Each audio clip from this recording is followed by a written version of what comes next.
Hello, welcome to Wellbeing. I'm Guy Murphy. Today my guest is Adele Bianco, Professor of Sociology at University of Chieti Pescara, Italy, and today we'll be talking about anxiety. Thank you for joining me on the show today, Adele. So, to start us off, what first got you into researching topics like fear, anxiety, and mistrust in society? People sometimes ask me, why are sociologists studying emotions? Isn't it a matter for psychologists? Well, my answer is, when millions of people simultaneously feel anxious, mistrustful, and angry, that's not individual psychology anymore. That's a social fact, as Durkheim would say. I started asking myself, why are people increasingly aggressive online? Why do they stop trusting science, as in the case of the no-vax movements? And more, why do they find democracy too complicated and prefer a strong man who promises simple answers? They are not random personal reactions and feelings. They are symptoms of something happening at the structural level of society. The Frankfurt School understood this a century ago in the pre-Hitler Germany. They saw how economic crisis and social disorientation could produce authoritarian emotions and feelings on a mass scale. And they were right to be worried. Today, we have economic insecurity, job instability, climate fear, broken relationships, loneliness, all hitting people at the same time. When fear and mistrust reach the scale, they become a collective force that shapes politics, culture, and social behavior. That's why emotions are absolutely my territory as a sociologist. In your research, you discuss how social and economic changes contribute to anxiety. How do these broader societal pressures affect people's overall well-being and quality of life? Please, think about the movie Full Monty. It's a film of 30 years ago. This film was about steel workers in Sheffield who lose their jobs and have to reinvent themselves as strippers just to survive. It's funny, but it's also devastating. Those men feel like failures. The world their fathers knew, stable jobs, clear roles, social respect, has disappeared. And nobody told them the new roles. That's one phase of anxiety, but every social group has its own version of anxiety. Women juggling work, family and relationships, often watching less qualified people get promoted ahead of them. Young people drawing in student debt with no stable job perspective or prospects and no real point of reference. Families are divided. Schools have become performance machines rather than places of genuine education and personal development. And then the elderly, our grandfathers, who are told they were the lucky generation. This is partly true. In some ways, it's true, but they also experience today isolation, and migrants who are welcomed as workers but kept at arm's length as human beings. What connects all these experiences? The loss of reference point. People no longer have stable frameworks to interpret reality economically, socially, personally.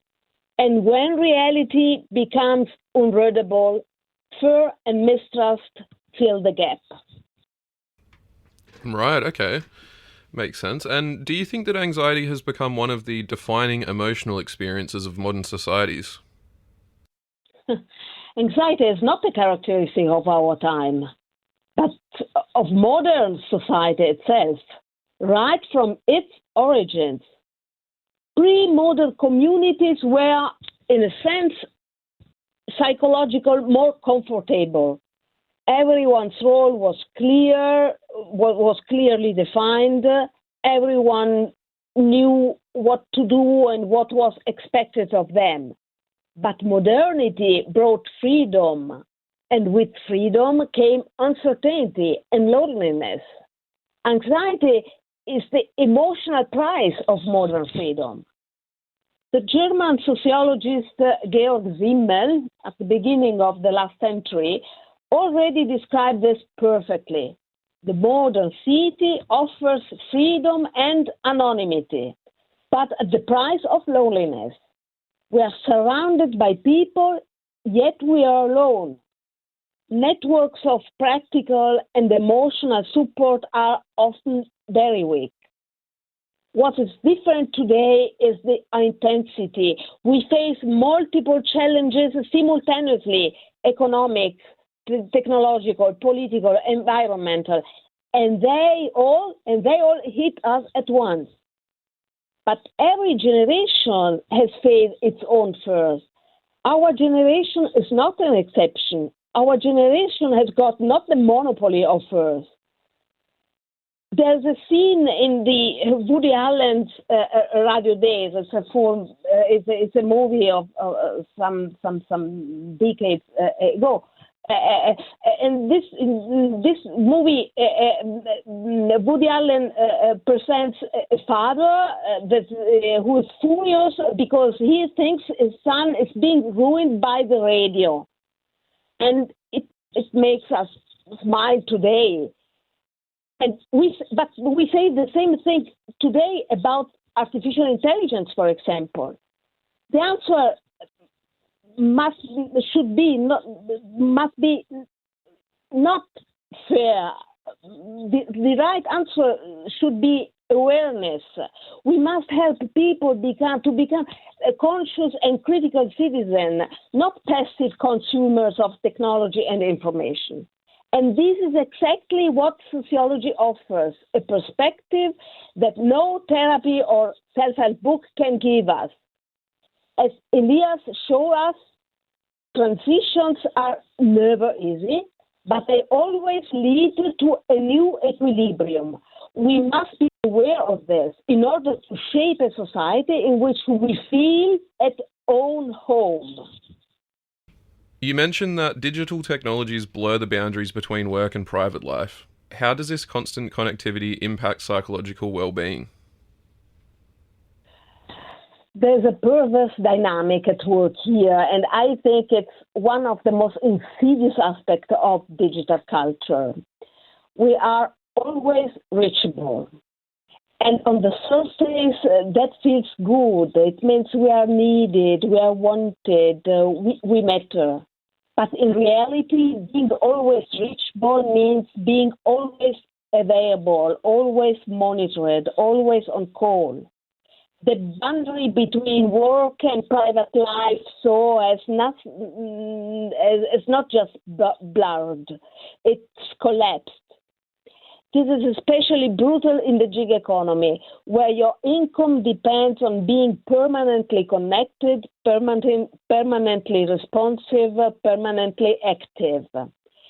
You are technically your own boss, but in practice you have no protection, no rest, no off switch. The scholar Shoshana Zupoff calls this surveillance capitalism, a system that captures our attention, monitors our behavior, and sells it back to us as personalized content, and we pay for it.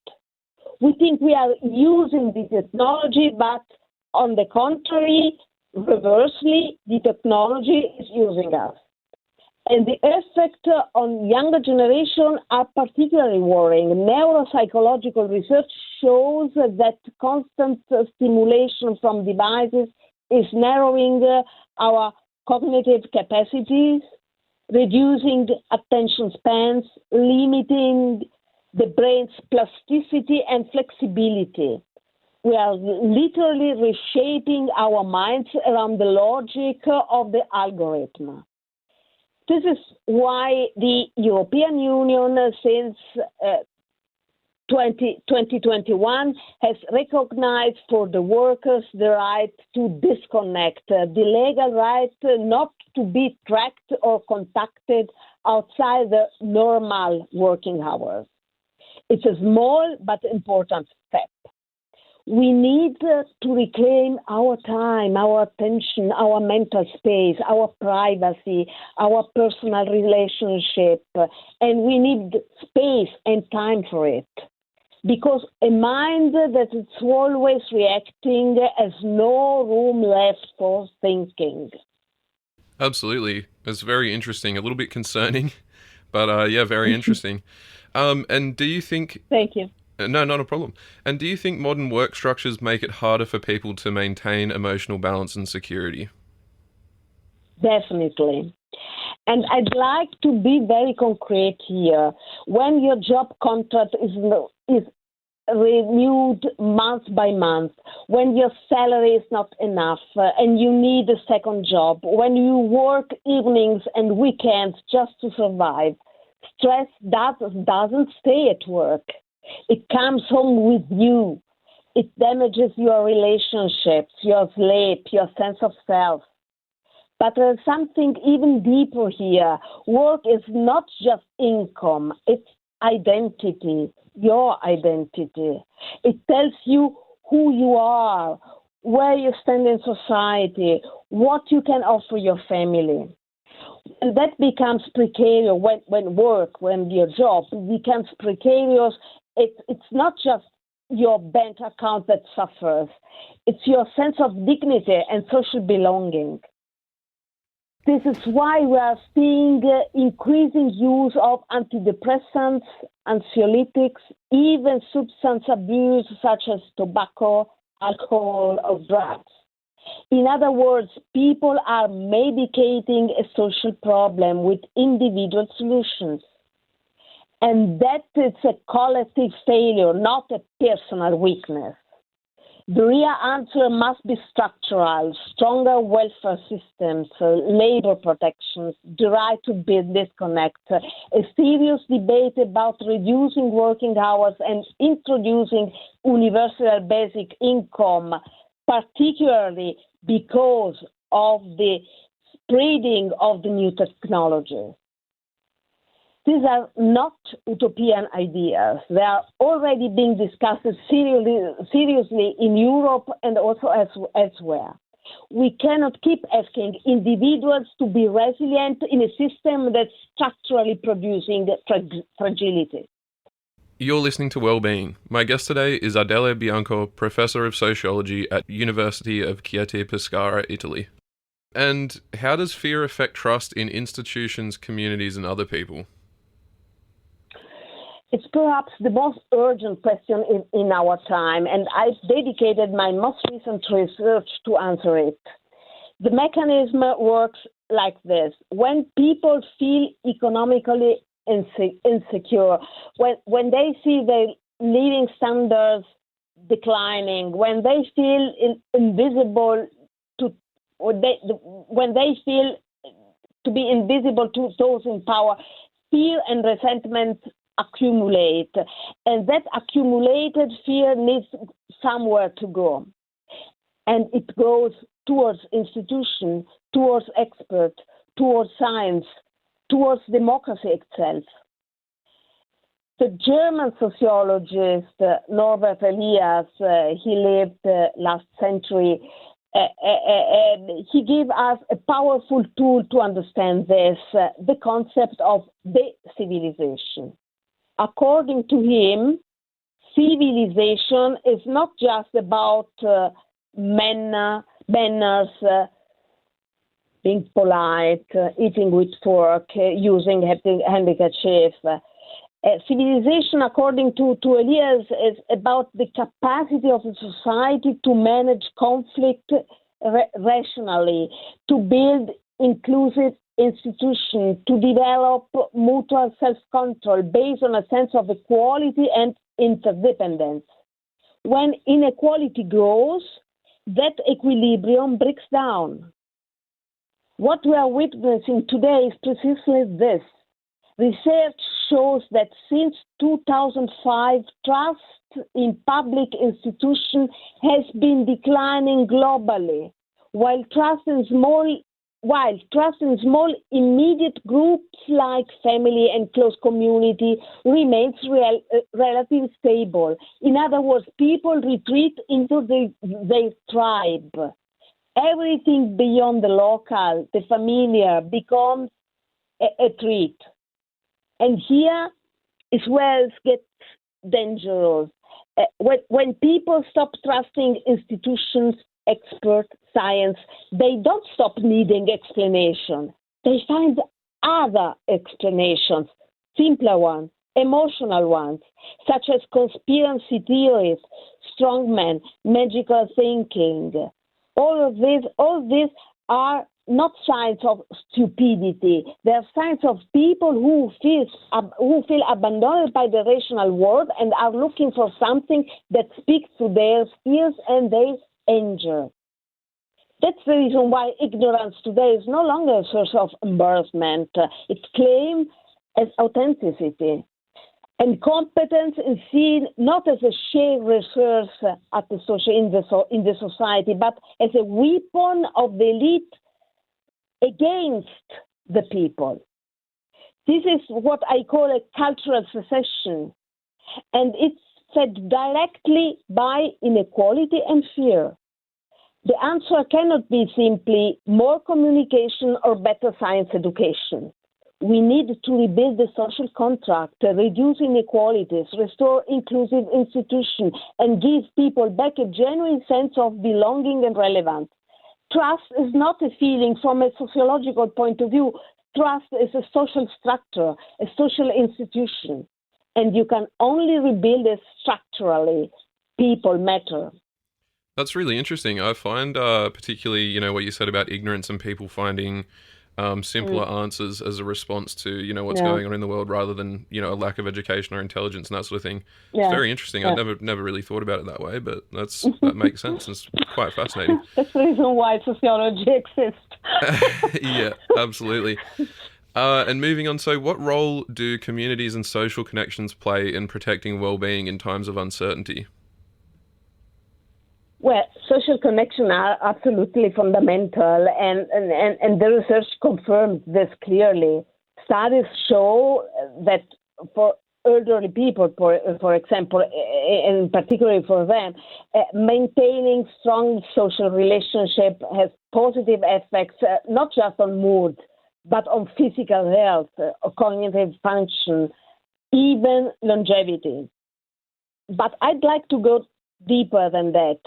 Earlier, I mentioned the German sociologist Georg Simmel and his description of the modern city, freedom and the cause of loneliness. Well, communities are the antidote to that loneliness as well as social relationship. They give people what modernity took away, a sense of belonging, of being seen, of mattering to someone. Now, I'm not romanticizing pre-modern communities. They were often suffocating, especially for women, for minorities, for anyone who didn't fit the norm. You belonged, yes, but you also had no choice. What we need today are new forms of community, chosen, inclusive, built on solidarity rather than conformity. For example, neighborhood networks, mutual aid groups, cultural association, even online communities where people, when they are genuine and not just algorithmic echo chambers. The pandemic actually show us something important here. In many places, people rediscovered their neighbors, created local support networks, checked on elderly people living alone. That was a glimpse of what is possible. Well-being is never only individual. it's always also relational. And rebuilding those relational fabrics at the local, national, and global level is one of the most urgent social tasks of our time. Absolutely. And I like that quote, well-being's never just individual. I think that's really powerful. From your sociological perspective, what does a healthy or well society look like emotionally and mentally? Well, this is a historical question for sociology. Sociology has been asking this question since its very beginning. For example, the French sociologist Émile Durkheim, he lived in the 19th century, is one of the founding fathers of the discipline. He established a fundamental link between social cohesion and what we call today well-being. According to him, for example, the more disintegrated a society, the higher its suicide rate. That was his insight in the 19th century, and it remains devastatingly relevant today. So we can measure social health not just through GDP or employment rates, but through suicide rates, consumption of anxiolytic, antidepressants, alcohol and drug dependency, divorce rates, the growing number of people living alone, and so on. All of these are real vital signs of society. And the data today are worrying. People find it increasingly difficult to communicate with each other, between men and women, between generations, between communities. We have stopped trusting strangers. We have retreated into small circles of familiarity. And increasingly, as I mentioned earlier, we prefer an AI platform as a confidant, as friend, as companion. The movie Hair is no longer science fiction. This movie reflects our desperation, I would say. So, what does a healthy society look like? It looks like Durkheim's dream, a society with strong social bonds, inclusive institutions, a sense of shared belonging, not the suffocating community of the past, but a new form of solidarity, chosen and open. It looks like what Elias called a civilized society, where conflict is managed rationally, where inequalities are kept in check, where people feel they belong and that their dignity is recognized. It looks like a society where people are not alone with their fear, where the answer to anxiety is not a pill or an algorithm, but a neighbor, a community, a public institution that actually works. In one sentence, a healthy society is one where people feel they matter to each other and to the world they live in. That is what we have lost, and that is what we need to rebuild. Absolutely. And just as an aside, I love that you've linked all this to various movies like Her and The Full Monty. I think that's really cool. Yes. Finally, just to wrap us up, what advice would you give to younger generations trying to protect their well-being in a world full of uncertainty? Well, my first advice is don't be afraid of knowledge. We live in what we call the knowledge society. And in this kind of world, the more competent you are, the better you can navigate it. But I don't mean only technical skills. Yes, of course, you have to be excellent in your professional field, but also we need to study the humanities, history, philosophy, literature, sociology, because anxiety and mistrust don't come from nowhere. They have roots. And if you understand those roots, you are less lost, less manipulated, less afraid, more conscious of your condition and master of your destiny. Young people today are bombarded with information, much of it distorted, some of it deliberately false. Critical thinking is the real vaccine against fear. And then ask yourself a bigger question. Not just, how do I protect myself, but what can I contribute? Well-being is never only individual. It's also about the kind of society we build together. So study, yes, but study to become a citizen of the world, not just a worker or a prosumer in it. Absolutely. I agree with you that the humanities are of utmost importance, and I think that's absolutely true. Well, it's been absolutely fascinating to hear from you today, Professor Bianco. Thank you for joining me on the show today. Thank you for you. Thank you for your invitation. Thank you a lot. It was a pleasure. Absolutely, it was my pleasure as well. My guest today was Professor Adele Bianco. Thank you again for joining us on the show. Thank you for listening. I'm Guy Murphy, and all of us at Wellbeing wish you well.